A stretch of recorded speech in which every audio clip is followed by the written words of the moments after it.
جب کوئی شخص فوت ہونے لگے تو اس کے پاس جو لوگ موجود ہیں ان کو کلمے کی تلقین کرنے کا حکم ہے، اور ان کو یہ بھی حکم ہے کہ وہ اس کی اچھی چیزیں اس کو بتائیں۔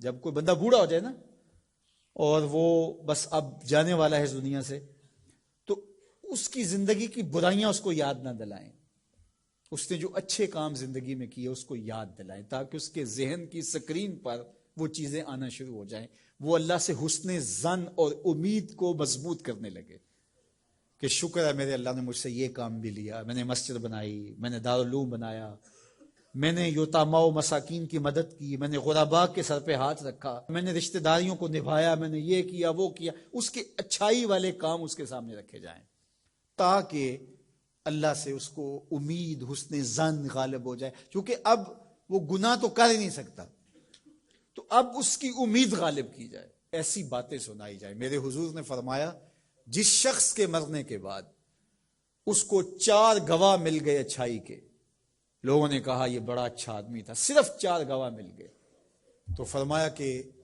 اللہ اس کو غفران و رحمت کے پردوں میں ڈھانپ لیتا ہے، اس کی بخشش و مغفرت ہو جاتی ہے، اس کو جنت عطا کر دی جاتی۔ حضرت عمر تھے، عرض کی یا رسول اللہ صلی اللہ علیہ وسلم، میرے ماں باپ آپ پہ قربان ہو، اگر کسی کے پاس 4 گواہ نہ ہوں، 3 گواہ ہوں، تو میرے حضور نے فرمایا وہ بھی جنتی۔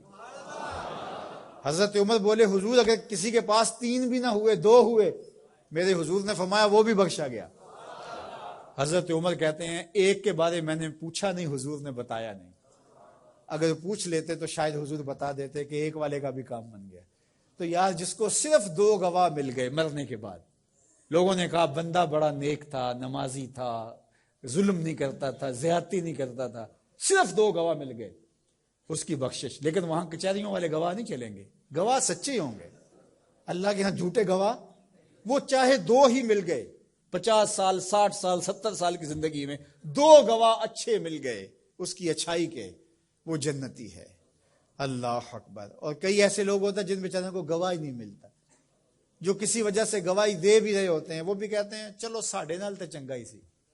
اس کا مطلب ہے کہ سب کے ساتھ اس کا رویہ اچھا نہیں تھا، ساڈے نال تے ویسے کدی نہیں سی کی تھی۔ تو اس کا کیا مطلب ہوا کہ یہ بندہ ضرر کا منبع تھا، یہ شر کا منبع تھا، تو اس کی شر سے ہم بچ گئے بس۔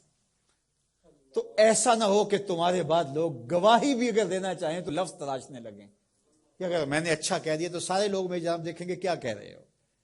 ایسی گواہی پیدا کرو لوگ دل سے کہیں یار زمانے میں ایسا دیکھا ہی نہیں تھا۔ اپنی اچھی گواہیاں پیدا کر کے جاؤ، چاہے 2 ہی پیدا ہو جائیں، اچھی گواہیاں پیدا کر کے جاؤ۔ اللہ اکبر۔ تو دونوں چیزوں کو برابر رکھا جائے، امید کا چراغ بھی روشن ہو اور دوسری جانب جو ہے وہ خوف اور خشیت، اس کا چراغ بھی بجھنے نہ پائے۔ مایوسی بھی انسان کو کفر تک پہنچ جاتی ہے۔ جب کسی کو پتا ہو کہ اب رخصت ہی نہیں ہے، معافی نہیں ہے، تو وہ جس نے 99 قتل کیے تھے، جب اسے پتا چلا کہ جہنم میں جاؤں گا ہی، تو اس نے کہا پھر 99 کیا 100 کیا؟ جس کو سزائے موت ہو جاتی ہے اس کی پھر نگرانی کی جاتی ہے، اس کو پتا ہے میں تو مرنا ہی مرنا ہے، 1 مار کے بھی مروں یا 10 مار کے بھی مروں، ایک ہی بات ہے۔ تو خوف اور امید دونوں ساتھ ساتھ ہوں کہ گرفت بھی ہو سکتی ہے، رخصت اور چھٹی اور معافی بھی ہو سکتی ہے، یہ زندگی کے اندر جو ہے وہ توازن چیز قائم رکھتی ہے۔ شفاعت کی امید حضور علیہ السلام سے، اور حضور کی ناراضگی کا ڈر بھی۔ حضور سفارش کریں گے اور گناہ گاروں کی بخشش ہوگی، لیکن دوسری جانب یہ ڈر بھی کہ اگر حضور نے منہ پھیر لیا تو پھر کس در پہ جائیں گے۔ حضور نے ارشاد فرمایا جس نے میری سنت سے منہ موڑا میں اس کی شفاعت نہیں کروں گا، تو پھر کوئی سہارا کوئی آسرا رہے گا باقی؟